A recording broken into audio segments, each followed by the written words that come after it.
Ok, ya estamos en imagen. Sí, Sí, Correcto. Muy sí, bien. doctor, vemos su pantalla. Ok, muy bien.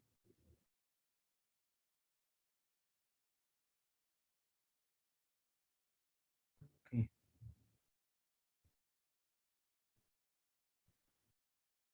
Ok, hoy terminamos este apartado. Sin embargo, vamos a estar volviendo, vamos a estar revisando hasta que algunos conceptos queden un poco más claros. Realmente no es sencillo, muchos conceptos vamos a tener que aplicarlos para poder asimilar el contenido de cada uno de ellos. Sin embargo, es característico hoy, por ejemplo, que solo fue, hoy que solo fue precisamente Emilia a la visita clínica, encontramos una paciente con insuficiencia renal aguda, con un síndrome urémico, que había hecho un edema agudo pulmonar eh, de origen hidrostático, es decir, un edema eh, por gran retención de líquidos y hipertensión venocapilar pulmonar, este, que empezaron a trabajar con diálisis con ella, que disminuyó la presión transcapilar, disminuyó el líquido en los alvéolos y que y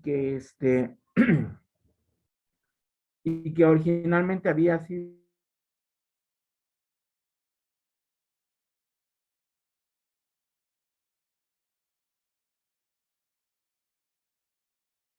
¿Se cortó o soy yo? mande, no, yo estoy en línea, no sé ustedes. Ya, profe, es que no lo escuchaba yo. Ah, perfecto. Entonces comentábamos que encontramos a una paciente con insuficiencia renal crónica en diálisis peritoneal, a la cual se trabajó, en la cual se trabajó un derrame pleural bilateral y edema agudo pulmonar de origen hidrostático por retención de líquidos. La encontramos ciclada por presión y realmente no encuentras la explicación de esto, pero bueno, quien la metió a ventilación mecánica y la dejó ciclada por presión, seguramente lo hizo pensando en que no hubiera algún daño de la vía aérea, pero en estas condiciones no está comprometida la vía aérea para nada, ¿eh? Entonces el ciclado por presión, en este caso de esa paciente, no estaba justificado. Entonces habrían tenido que ver a esta paciente ventilada, ciclada por presión, que por cierto, este, con muy buena respuesta neurológica debido a que los sedantes la mantienen en, en estado de relajación, en coma inducido, bastante adecuado para permitir la ventilación, con cierta mejoría, ajá, con cierta mejoría. Por eso es que, este, supongo que cuando decidieron ciclarla por presión, pensaron en proteger la vía aérea, aunque no había motivo para ello, ¿no? Entonces, precisamente platicamos en esta última parte vamos a platicar de lo que es la, este, la protección pulmonar como concepto. El concepto no es nuevo, hace más de 30 años que se utiliza en las unidades de terapia intensiva, solo que hasta ahora que se conocen, o hasta ahora se conoce con el término de estrategia de protección pulmonar, con evidencia en la reducción de la mortalidad. Entonces, esta estrategia de protección pulmonar es la que nos ha dado la evidencia o los resultados que, que indican que tiene una utilidad práctica al disminuir la mortalidad en las terapias intensivas respiratorias, no solo de nuestro país, sino del mundo, ¿no? Entonces, esta es la tendencia mundial actualmente. El volutrauma contribuye a la mortalidad del paciente. La estrategia de protección pulmonar evita el volutrauma. Hay evidencia de que niveles bajos de interleucina 6 como marcador de la inflamación y de la lesión pulmonar hay evidencia de niveles bajos de interleucina 6 como marcador de la inflamación y de la lesión pulmonar con volumen corriente programado a 6 mililitros por kilo de peso, ¿de acuerdo? También esto es parte de la técnica de protección pulmonar. Esta estrategia de protección pulmonar mejora el requerimiento hemodinámico, es decir, el requerimiento de líquidos, los opresores y sedación son mínimos. Ajá. No se requieren grandes volúmenes de líquidos, no se requieren grandes niveles de vasopresores. Y bueno, la sedación debe ser la óptima, ¿no? La óptima, tanto en la escala de Rush como en la de Ramsay, ¿de acuerdo? Siempre debes de tener claro que estas dos escalas son las escalas a utilizar para evaluar el estado neurológico que te permita una ventilación adecuada. Obviamente, Ramsay de 6, Rush es alto, implican buena respuesta a los sedantes y nula disociación con la ventilación mecánica, ¿de acuerdo? Pero se requieren niveles bajos de sedación, niveles bajos de vasopresores, ¿no? A veces no se requieren. Y también hay un requerimiento mínimo de líquidos. No se tienen que estar en grandes volúmenes cuando tú utilizas como tu estrategia la protección pulmonar. Ajá. Entonces, eh, cuando utilizas estrategia de protección pulmonar, aparece algo que se conoce como hipercapnia permisiva. Esto quiere decir, puedes llegar a mantener valores de presión de CO2 ligeramente elevados, ajá, y esto es una hipercapnia permisiva, es decir, mantienes niveles de CO2 ligeramente elevados, con pH bajo o ligeramente bajo, y esta es una estrategia de la unidad de terapia intensiva y a veces puede ser una consecuencia inevitable de la protección pulmonar, ¿de acuerdo? Quiere decir, parte de la estrategia, consecuencia inevitable de la estrategia de protección pulmonar es la hipercapnia permisiva. Pero la hipercapnia permisiva es un proceso que como es gradual, ahorita lo vamos a explicar un poco más, eh, puede no ser tan deleterio o dañino en la evolución del paciente. Entonces, consecuencia de reducir el volumen corriente del paciente a niveles donde el volumen respiratorio se encuentra por debajo del necesario para mantener el CO2 sanguíneo normal, no está exento de complicaciones. Es decir, estos niveles bajos que protegen al pulmón cuando tú estás ventilando, mantienen el nivel de CO2 sanguíneo para arriba de 35, 40, ¿de acuerdo? Entonces esa situación es particularmente importante saber monitorizarla. Obviamente solo lo monitorizamos con dos elementos, bien la gasometría directa o bien el capnógrafo, ¿de acuerdo? El capnógrafo es un monitor con un sensor especial adaptado a la cánula de intubación o a la mascarilla para ventilación no invasiva, que te permite medir no solamente la presión de CO2 en un momento dado, sino realmente medir la tendencia la tendencia de curvas en horas, días o semanas, ¿eh? Cómo se ha comportado el CO2, lo puedes medir en gráficas a través de un capnógrafo. ¿Ah? Entonces el CO2 vamos a explicar algunos elementos más a detalle cuando lleguemos al apartado de insuficiencia respiratoria tipo 2. Recuerden que ya revisamos insuficiencia respiratoria tipo 1, que es la hipoxémica, pero no hemos revisado insuficiencia respiratoria tipo 2, que es hipercámnica, ¿de acuerdo? Pero una vez llegando a ese proceso, vamos a hacer la revisión un poco más a conciencia de los elementos fisiológicos y fisiopatológicos de la hipercapnia, ¿de acuerdo? Entonces, como consecuencia de la hipercapnia se presenta la acidosis respiratoria, es decir, una presión de CO2 elevada es igual a acidosis respiratoria. puede estar compensada o descompensada, el pH puede estar equilibrado o no, pero tu CO2 elevado siempre implica un nivel de hidrogeniones alto, en general en el volumen sanguíneo, ¿de acuerdo? Entonces, siempre que decimos hipercapnia, decimos elevación de nivel de hidrogeniones totales en ese líquido que conocemos como sangre, ajá, es igual a acidosis respiratoria, bien con el pH compensado o equilibrado o no, ¿eh? Eso lo vamos a ver un poco más adelante. ¿Qué puede, qué puede causar disminución? Esto puede causar disminución de la contractilidad miocárdica. La hipercapnia es un elemento que condiciona disminución de la contractilidad miocárdica. Hay un incremento de la poscarga del ventrículo derecho, hay una disminución de la precarga del ventrículo izquierdo, hay una disminución del flujo esplénico, hay un hipoflujo esplénico y hay vasodilatación cerebral y se incrementa la sensación de disnea del paciente. ¿De acuerdo? Entonces, ojo con la presencia de hipercapnia en los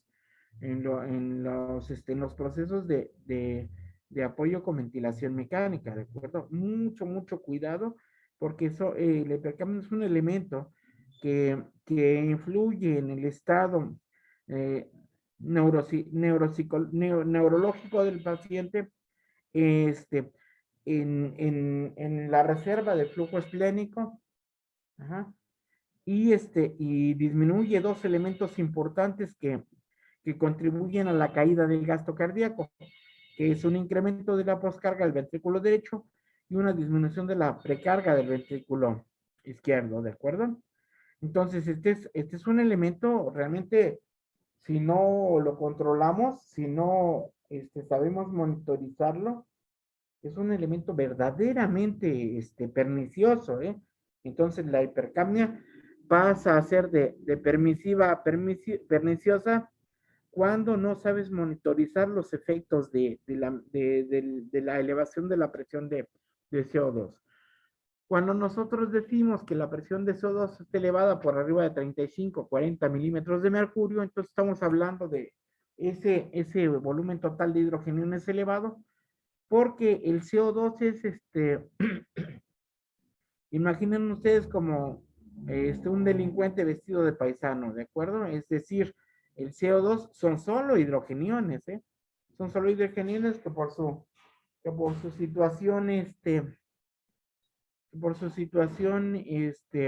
molecular aparecen como CO2, pero realmente es un elemento ácido, verdaderamente importante para la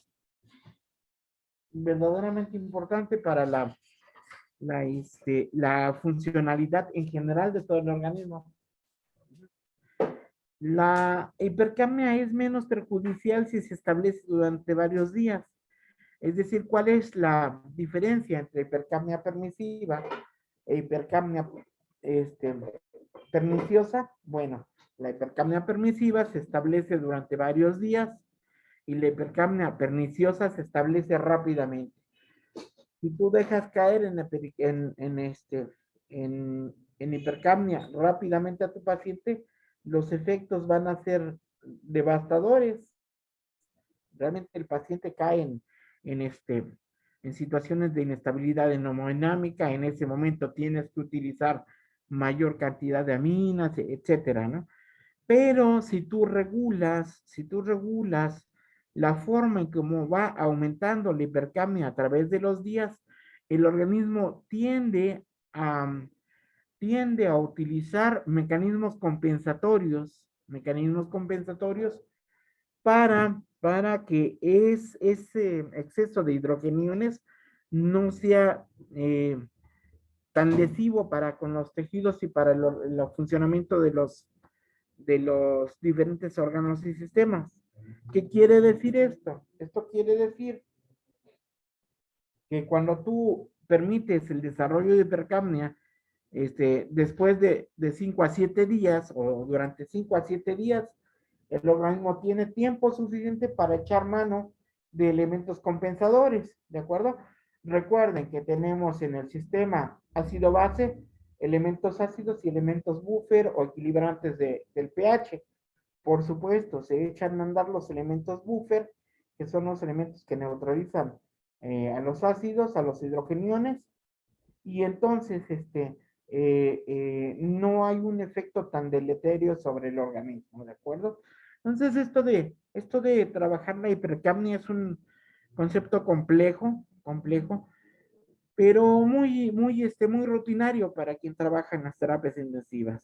Alcanzar niveles de CO2 de 80 milímetros de mercurio y un pH de 7.5 no es tan perjudicial si se asegura la oxigenación con incrementos de la fracción inspirada de oxígeno, ¿de acuerdo?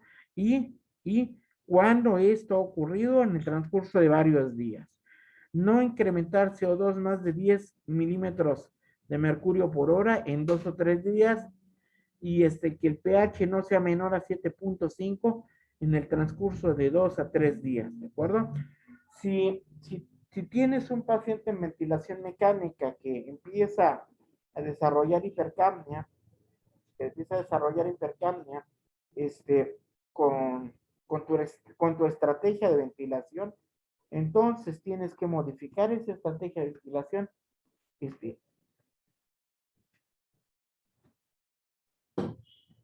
Y tienes que modificar esa estrategia de ventilación para que no se te instale tan rápidamente ni la caída del pH ni el incremento de la presión arterial de CO2, ¿de acuerdo? Ajá. Entonces, estos son elementos que son importantes tener en cuenta porque esto no es otra cosa sino parte del monitoreo. Es decir, ¿qué vigilo yo durante mi ventilación mecánica? Que el paciente no tenga estas caídas estrepitosas del pH, estos incrementos súbitos del CO2, porque eso es lo que es verdaderamente dañino para el paciente. Ahora, lo identificamos muy poco, ¿eh? Realmente le damos poco seguimiento a estos elementos y solamente observamos que el paciente tiene un, tiene un, una evolución con deterioro y solamente en las verdaderas terapias intensivas o en unidades con equipo de monitorización adecuado es que se va vigilando esto. Obviamente, nosotros vigilamos estos niveles de CO2 diariamente en el paciente ventilado a través de la gasometría, ¿de acuerdo? La parte entonces relevante para ustedes va a ser que empecemos primero a conocer la técnica de la realización de la gasometría, posteriormente a realizar gasometrías y acto seguido a interpretar gasometrías, ¿de acuerdo? Va a ser básico, porque si no lo hacemos, entonces no vamos a tener elementos, para acercarnos al proceso de monitoreo durante la ventilación mecánica de un paciente y por supuesto no vamos a tener idea de cómo se establecen estrategias de protección y nuestro paciente va a tener una evolución con deterioro y por supuesto que el pronóstico empeora. Y nosotros lo que buscamos es que el pronóstico mejore y como ya lo tenemos claro en los objetivos, mejorar la oxigenación, pero dar pie para que la estrategia de ventilación nos permita corregir el elemento que llevó o la causa que llevó a la necesidad de ventilación mecánica a mi paciente. ¿Cómo establezco mi estrategia ventilatoria? Es decir, ¿qué tengo que hacer para establecer una estrategia ventilatoria? Bueno, pues número uno, determinar el peso corporal ideal del paciente. Por el método mejor conocido por el médico, pero se tiene que establecer y determinar el peso corporal ideal, ¿de acuerdo? Número 2, modo ventilatorio. Utilizar la modalidad ciclada por presión o por volumen depende de la experiencia de cada centro. Hasta el momento no existe ningún estudio concluyente para recomendar una u otra estrategia, pero sí es muy importante el hecho de que observemos que cuando vas a utilizar la modalidad ciclada por presión, lo primero que estás buscando es proteger la vía aérea, ¿de acuerdo? Si no tienes que proteger la vía aérea, no utilices el método ciclado por presión. ¿Cuándo tienes que proteger la vía aérea? ¿Cuándo vas a evitar politrauma? Cuando tienes un paciente con, este, con enfermedad pulmonar obstructiva crónica, ajá, con una exacerbación aguda que te lleva a ventilación mecánica, o bien cuando tienes un paciente con asma en crisis grave que ha requerido ventilación mecánica, porque no ha respondido a los métodos convencionales para la apertura o el mejor diámetro del diámetro de los bronquios, y entonces tienes una experiencia desagradable con un asma de difícil control, un asma de crisis de difícil control, y llevas al paciente a ventilación mecánica. Entonces, en esas situaciones, en donde la vía aérea es parte esencial del proceso fisiopatológico que pone en riesgo la vida del paciente y pone en riesgo su integridad, en ese momento tú eliges la modalidad ciclada por presión, porque a partir de eso tú proteges primero la vía aérea y luego la distensibilidad del alveolo. Por otro lado, la modalidad ciclada por volumen es la que utilizamos con más frecuencia, porque solo basta con determinar, con calcular volúmenes pequeños para que no se rebase ningún tipo de ninguna manera, perdón, para que no se rebase de ninguna manera la presión de la vía aérea, la presión alveolar, ni la presión transpulmonar, ¿de acuerdo? Entonces, eso es una parte importante. Te permite más fácilmente, inclusive, te permite más fácilmente la ventilación ciclada por volumen, la protección de la vía aérea, del alveolo, que la modalidad ciclada por presión. Pero, como ya lo habíamos comentado antes, esto depende mucho de la experiencia de la experiencia el desarrollo en la práctica de cada uno de los médicos de terapia intensiva, ¿de acuerdo? El volumen, el volumen tidal debe de ajustarse 1 mililitro por kilo de peso cada hora hasta llegar a la meta de 6 mililitros kilo hora de peso ideal, monitorizando la distensibilidad pulmonar que ya comentamos el día de ayer, con mediciones de la presión plateau cada 4 horas y a realizar cada cambio tanto del volumen tidal como de la PIP, ¿de acuerdo? Cada vez que hagamos un cambio tanto del volumen tidal como de la presión inspiratoria al final de la presión positiva al final de la expiración, necesitamos medir la distensibilidad pulmonar. ¿Por qué? Porque cada cambio te puede llevar a un incremento en la distensibilidad pulmonar y, por supuesto, a lesión del alveolo y lesión pulmonar asociada a la ventilación mecánica. ¿Ok? Si encontramos una presión mayor de 30 centímetros de agua, una presión plateau mayor de 30 centímetros de agua, se puede reducir nuestro volumen tidal hasta 5 a 4 mililitros kilo, ¿eh? No hay ningún problema. Si la presión plateau se encuentra en 25 centímetros de agua, perdón, se mantendrá el volumen tidal a 6 mililitros por kilo. Siempre este ajuste va de 1 mililitro kilo cada hora, nunca varios mililitros a la vez, nunca, ¿sí? Entonces esto es muy importante y lo vamos a observar con los pacientes con ventilación. Espero que esto lo tengamos presente, todo lo tengamos en mente cuando tengamos frente a nosotros al paciente con ventilación mecánica de la patología que sea que lo haya llevado al apoyo mecánico ventilatorio invasivo, ¿de acuerdo? No solamente al paciente con insuficiencia respiratoria aguda, ¿ok? Entonces,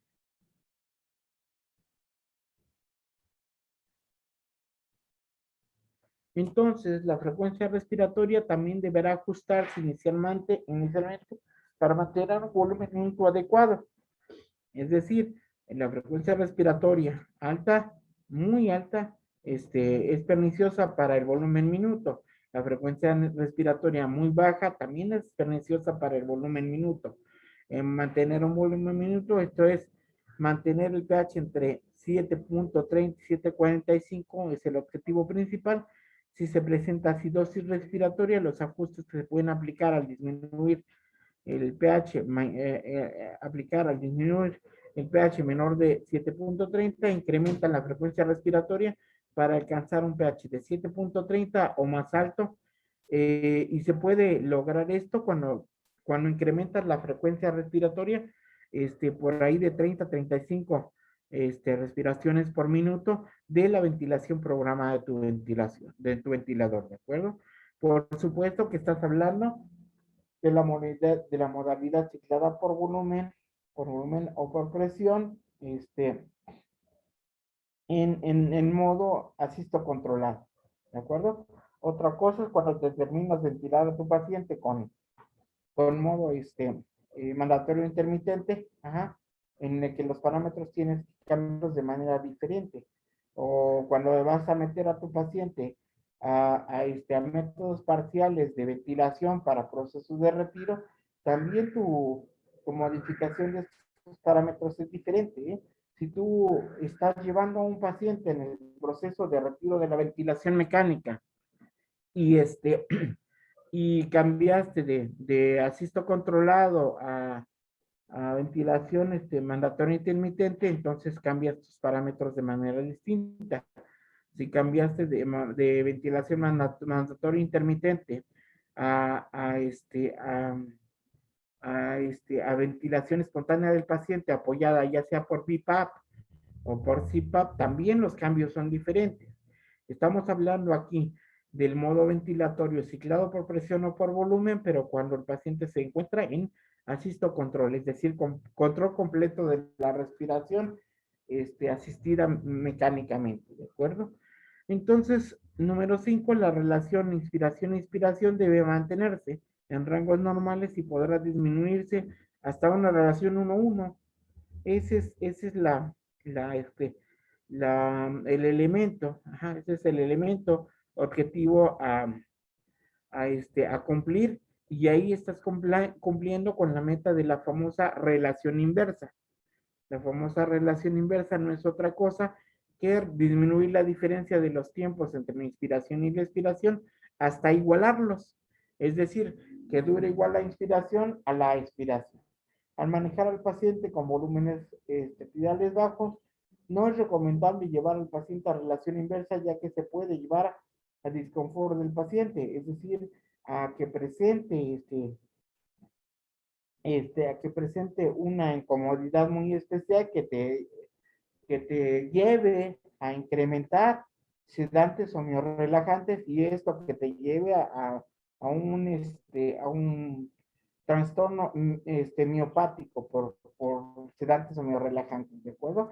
Lo que tú debes de hacer es cuidar que si tienes volúmenes bajos, no utiliza relación inversa, no iguala la relación inspiración-expiración. Lo que haces al manejar al paciente con volúmenes bajos, lo recomendable es mantener la relación inspiración-expiración normal, ¿de acuerdo? Recuerda que el solo manejar volúmenes espirales bajos ya es parte de la estrategia de protección pulmonar, no requieres más. Ahora bien, estás manejando volúmenes espirales bajos como estrategia de ventilación pulmonar, tienes una presión de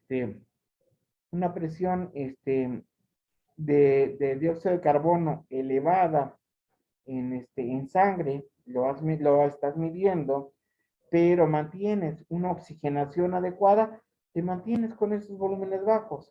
Si tu objetivo de oxigenación no se cumple con volúmenes tidales bajos, entonces lo que tú vas a hacer es cambiar tu estrategia a volúmenes tidales más elevados, y en ese momento sí puedes utilizar la relación inversa como técnica para mejorar la oxigenación.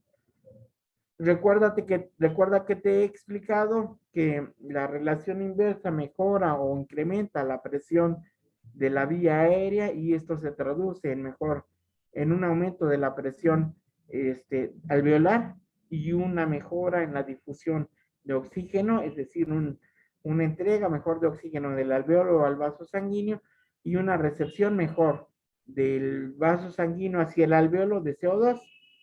Es decir, mejora el aporte de oxígeno y mejora la eliminación de CO2, ¿de acuerdo? Entonces, por eso es muy importante que, que, que busques tener el elemento de oportunidad para utilizar estas técnicas en el momento adecuado para con tu paciente.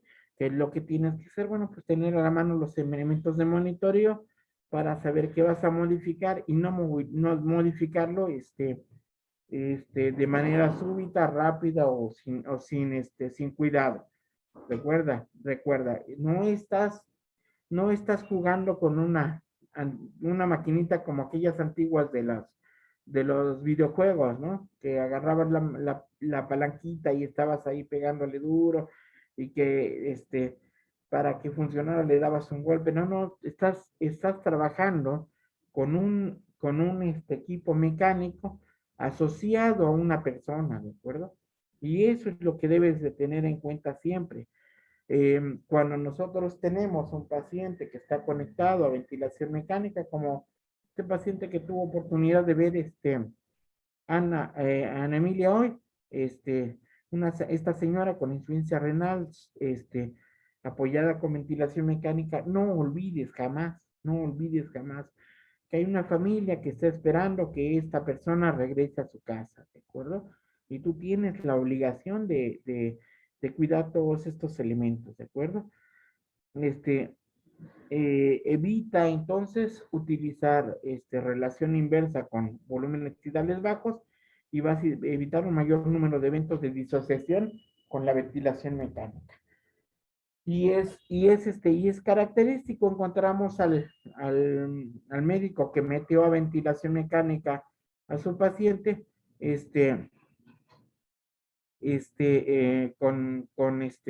con disconfort, con incomodidad, con agitación psicomotriz, y eso lo hace que incremente sedantes y no relajantes, que el paciente quede en coma profundo, pero eso no ayuda para posteriormente el despertar del mismo paciente, ¿no? ¿Ah?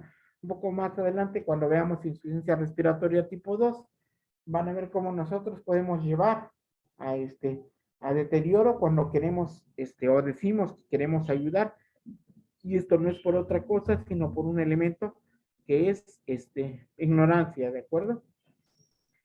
Número 6, la fracción inspirada de oxígeno y la presión positiva al final en la inspiración.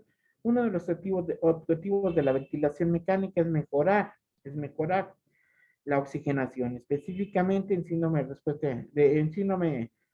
de insuficiencia respiratoria aguda. Los objetivos son mantener una presión de oxígeno entre 55 y 80 milímetros de mercurio cuando se puede monitorizar por gasometría arterial, o bien en su defecto mantener una saturación de oxímetro por pulsometría, o sea, por oxímetro de pulso, entre 85 y 95%. Nunca vayas a olvidar que hay una diferencia extraordinariamente importante entre medir la saturación de oxígeno por gasometría y por oxímetros de pulso. El oxímetro de pulso no es un elemento confiable para medir la saturación de oxígeno del paciente, mucho menos del paciente intubado por cambios hemodinámicos que llevan a aumento de las resistencias periféricas, o bien a disminución de las mismas, o bien que llevan a elementos que llevan a eventos como este, choques hiperdinâmicos, ¿no? Entonces está el paciente en choque hiperdinámico y tú confías en el oxímetro de pulso que te está manifestando un dato nada más erróneo. Lo más conveniente es monitorizar vía la gasometría arterial.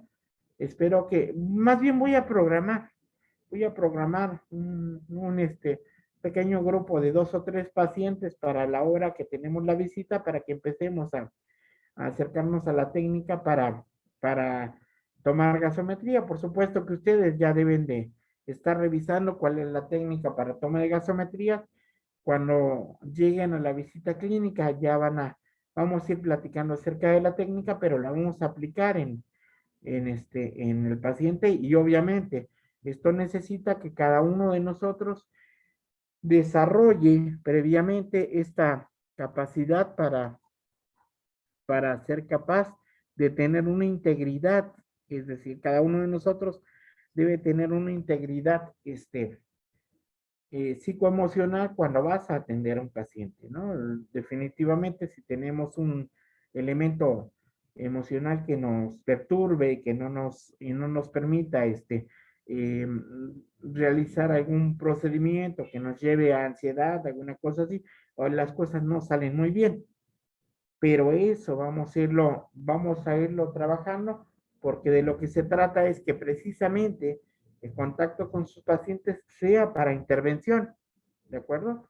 Y la intervención, bueno, pues vamos a empezar por las cosas más, por las técnicas más sencillas, y posteriormente realizaremos algunas situaciones como, como la colocación de las ondas pleurales, que ya vieron algunos de ustedes cómo las colocamos, ¿no? Este, Otros modos ventilatorios se abordarán próximamente en en algún, en su tiempo, un poco más adelante, sobre todo cuando veamos la necesidad de llegar a la cuestión de la explicación de por qué se utiliza ventilación jet, cuándo se utiliza ventilación líquida, una serie de elementos. Pero hasta ahora, por ejemplo, son pocos los centros que los utilizan en nuestro país, y no en todos lados tenemos los elementos técnicos disponibles para los mismos. Entonces nos vamos a abocar a los modos de ventilación convencional cada vez que regresemos a este tema, ¿de acuerdo?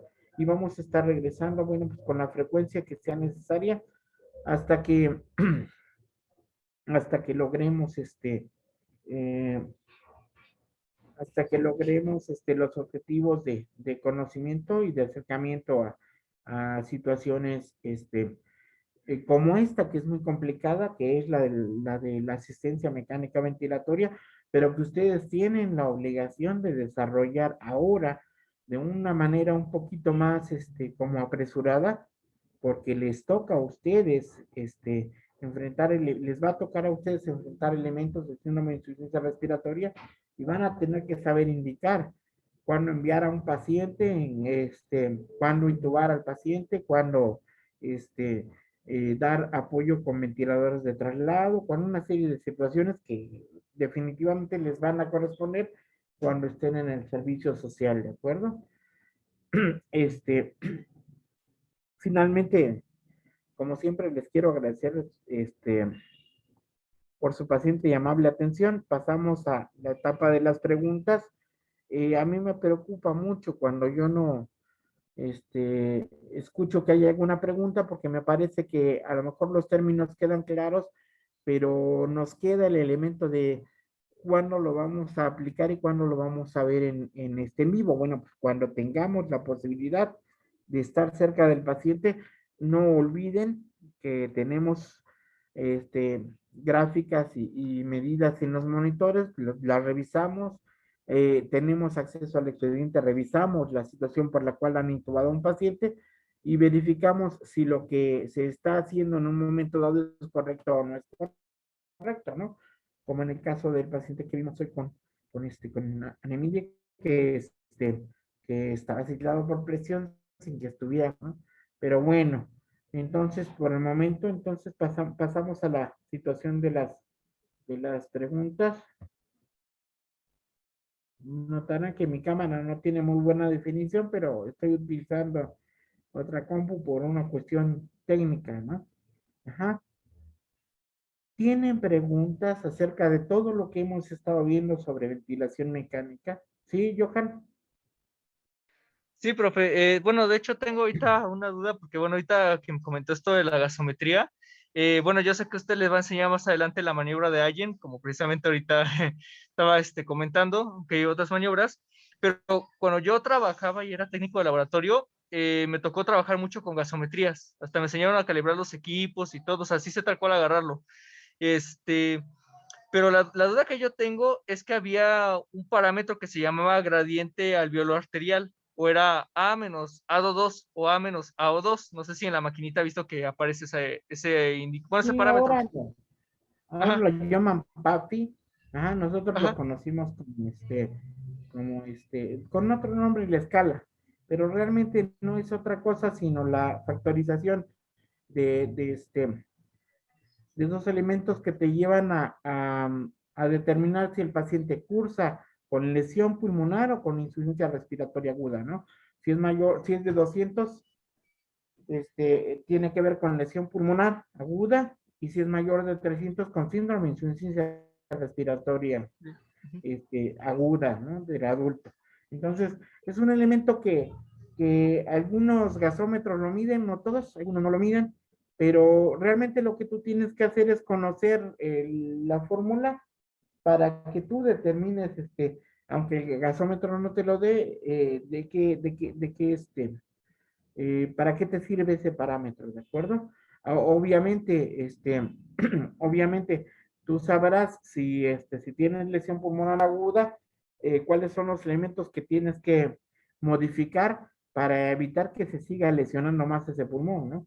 Lo que hemos estado precisando durante toda esta conversación de la ventilación mecánica es, este, nosotros generamos daño con la ventilación mecánica en el paciente. Uno de esos daños se determina por este índice, ajá, y si tú determinas que estás generando ese daño, tienes que hacer tus modificaciones a la ventilación mecánica, ¿de acuerdo? O bien, de acuerdo, si tu paciente es ambulatorio y tiene este índice elevado, entonces tú sabes que no te va a responder con las medidas convencionales de soportes de oxigenación. Bueno, vas a tener que proporcionarle alguna medida de apoyo, ya sea con métodos de oxigenoterapia de bajo débito o de alto débito. ¿Ah? Dentro de los de alto débito, bueno, pues la bolsa reservorio, el método con técnica de Venturi, que ahora es automatizado, hay equipos automatizados con las famosas puntas de alto flujo. Ahora, tu caso es particular porque, bueno, pues trabajaste en una cuestión de laboratorio. Sin embargo, eh, los demás compañeros del grupo no tienen esta habilidad, no tienen este acercamiento con la cuestión de de las funciones de flebotomía, es decir, tú has desarrollado la habilidad de flebotomista. Bueno, vamos a ver que los demás también las desarrollen, ¿de acuerdo? Y además es necesario desarrollarlas, ¿no? Ajá.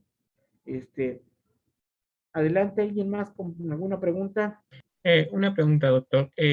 Revisando parte de otras bibliografías para lo que es ventilación mecánica, algunas indicaban que para determinar también lo que es el daño, el grado de lesión pulmonar, se puede utilizar lo que es interleucina 6, pero ¿qué cantidad se podría indicar para indicar daño pulmonar?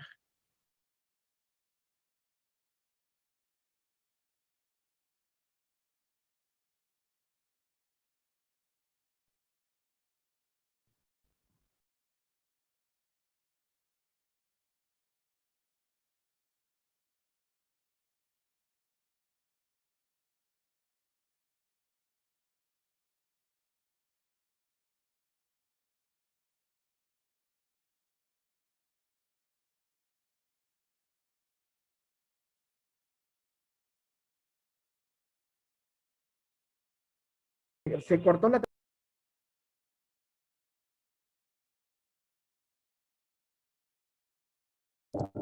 Sí, doctor. Ay, creo que el doctor. Parece ser que hubo un problema con la plataforma. Ya estamos conectados nuevamente. Sí, doctor. Ya, Sí, doctor, doctor. Ahora sí, perdón la pregunta porque se cortó y no escuché ninguna parte del contenido de la pregunta otra vez.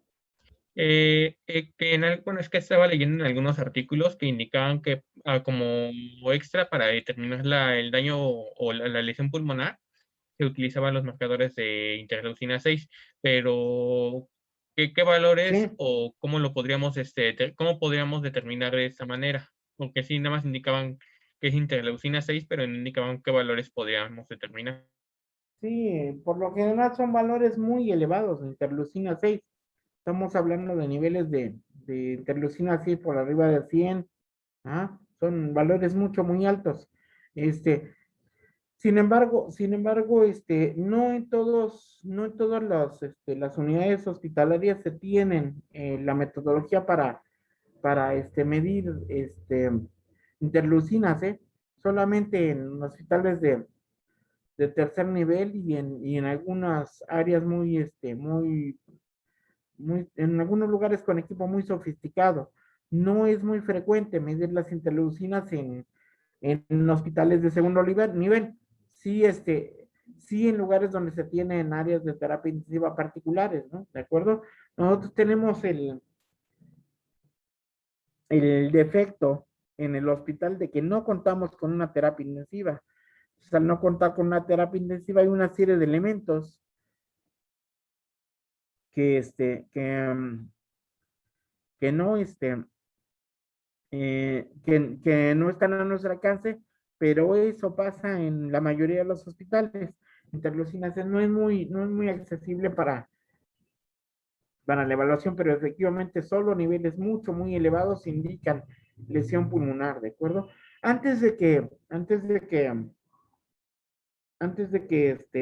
los niveles de interleucina 6 se eleven, tú tienes un elemento primordial para evaluar la lesión pulmonar y es la caída de la saturación, ¿de acuerdo? La caída de la presión de oxígeno. Esa caída de la presión de oxígeno te lleva a ti a inferir que hay lesión pulmonar aguda, ¿de acuerdo? Esto es el kit de la cuestión.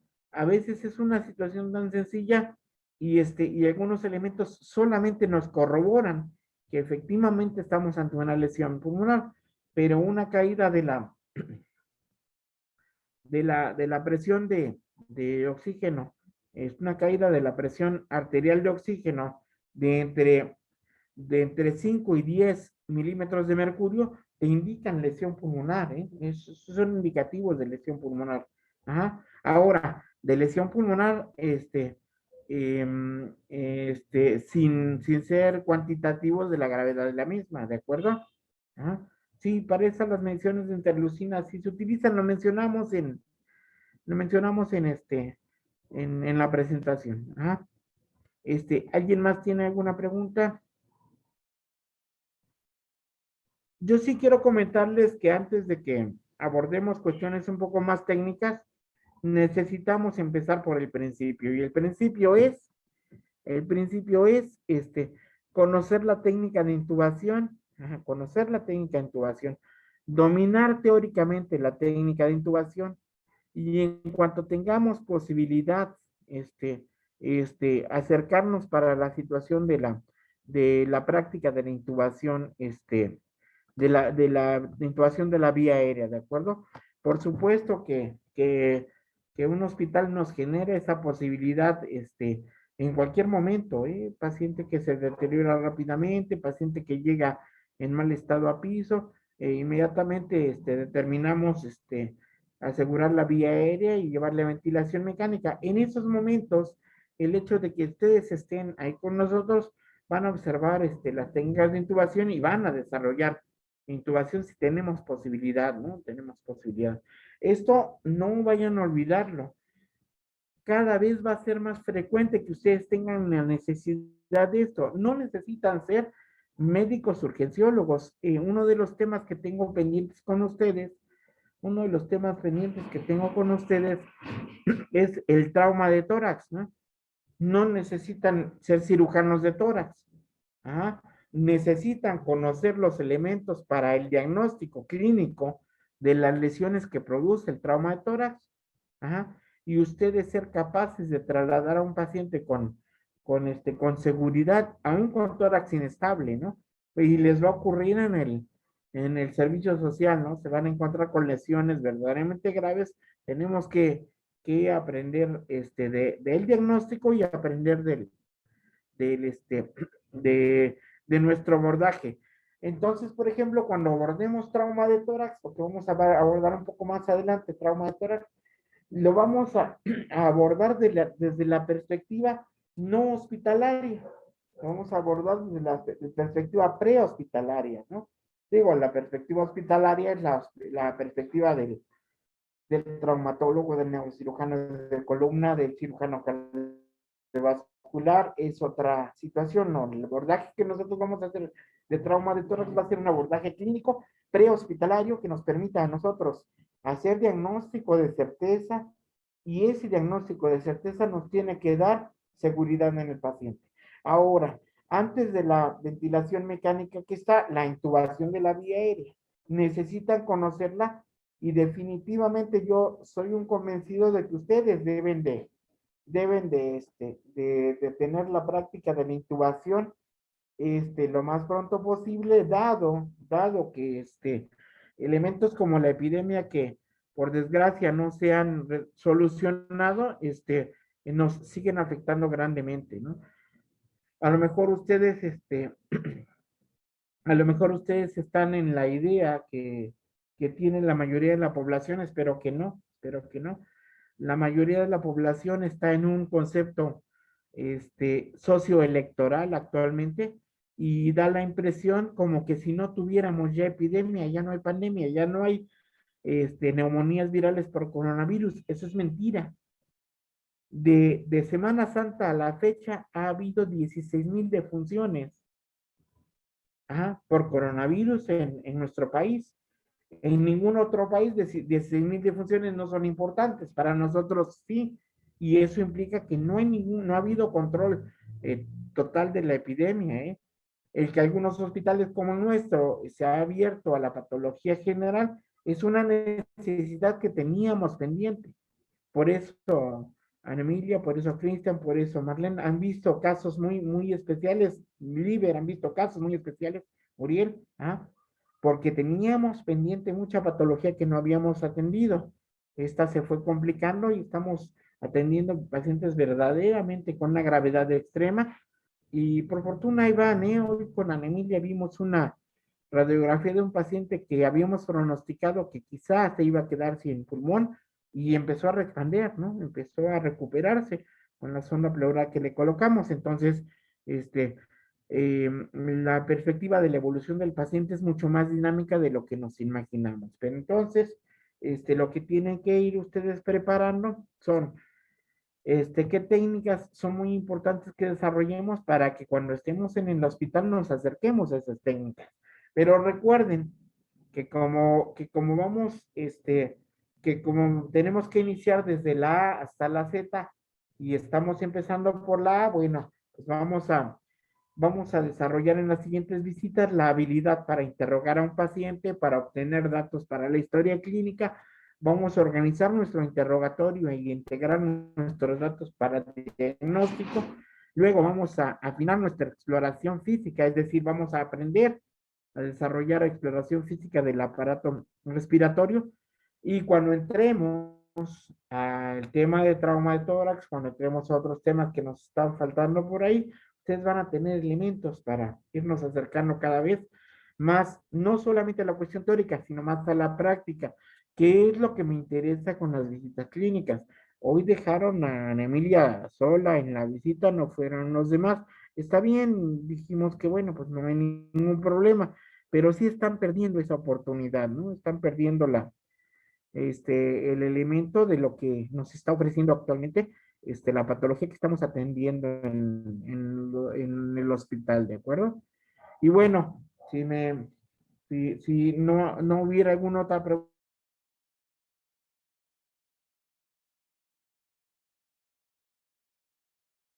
por ahí, ¿tienen alguna otra pregunta? No, doctor.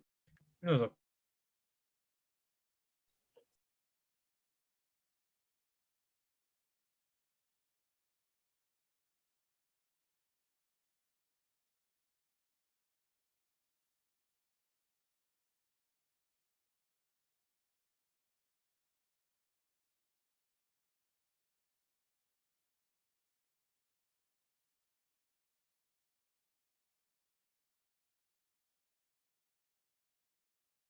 Bueno, si no hubiera alguna otra pregunta. Liber, sí tenemos comunicación. Creo que se cortó, doctor, no lo escuchábamos. Sí, se cortó Ya la lo comunicación, escuchamos, ¿no? La doctor, es pregunta era, que mañana tenemos, sí, es que se cortó. La pregunta era si el equipo 3 mañana va a visitar el hospital. A ver, chicos, el equipo 3. Sí, doctor. Sí, correcto, doctor. entonces a las 12, un poquito antes de las 12 o a las 12 me hablan para salir y para que pasen, ¿de acuerdo? Sí, doctor, Sí. gracias. Y bueno, entonces nos vemos mañana con el equipo que hace la visita clínica y el lunes para la visita del equipo 4, si es que tenemos la disposición, y para la clase de la tarde-noche del lunes, ¿sale? Por el momento, va a ser todo. Nos estamos viendo, para el próximo fin de semana a quienes no tienen visita clínica mañana, ¿de acuerdo? ¿Sale? Quienes Sí, tienen doctor. visita clínica mañana, nos va a dar mucho gusto recibirles. Bueno, sale, entonces, hasta mañana, buenas noches. Hasta mañana, Hasta doctor. Nos vemos, mañana. doctor. Hasta Muchas luego. gracias. Buena noche. Que tenga buena noche, Mañana, doctor. doctor. Hasta luego.